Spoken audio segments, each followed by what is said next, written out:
It all began when the HOA, led by Karen, attempted to shut down our annual block party.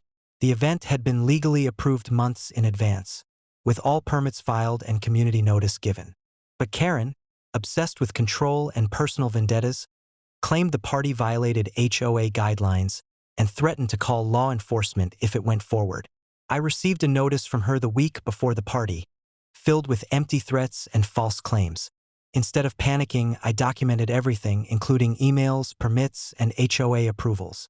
I knew she couldn't legally stop an approved event on public streets and private property. The day of the block party arrived.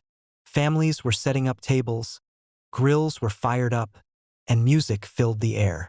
Karen, however, showed up early, waving her phone, apparently intending to call 911 the moment the festivities began. She had even brought a small group of HOA supporters, ready to intimidate anyone who refused to comply. I greeted her calmly at the entrance. "Karen, this party is legally approved. You cannot stop it. Any attempt to interfere will be documented as harassment and obstruction of a legal event." She scoffed. "I'm the HOA president. You have to obey my rules." I shook my head. "No, Karen. Your authority does not override legal permits or property rights."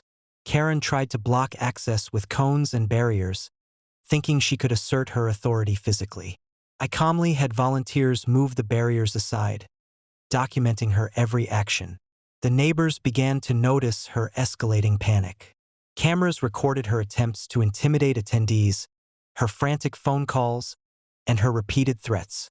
Grandpa, my retired sheriff, arrived shortly after, clearly visible in uniform.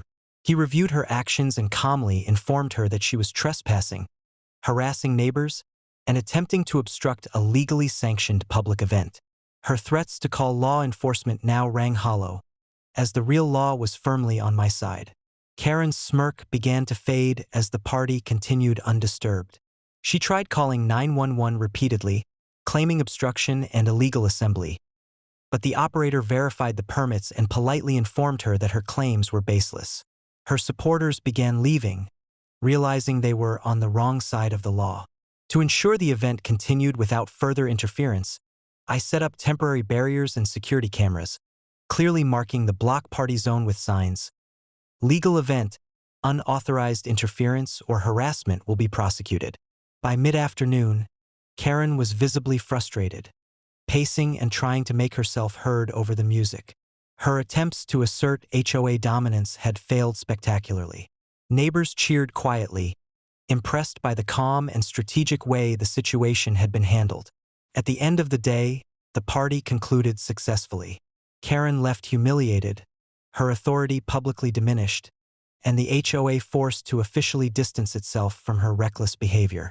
She had attempted to stop a legal, community-approved event, only to face humiliation and potential legal consequences for harassment and obstruction. This incident reinforced a key lesson. Preparation, legal documentation, and law enforcement support are far more powerful than entitlement, threats, or intimidation.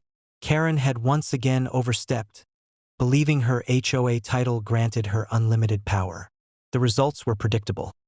Her interference was thwarted, her reputation destroyed, and the community reminded that law and order triumph over audacity. The block party continued, laughter and music filling the street, while Karen's schemes lay in ruins. Justice had prevailed, my property and community secured, and Karen's arrogance left her with nothing but embarrassment.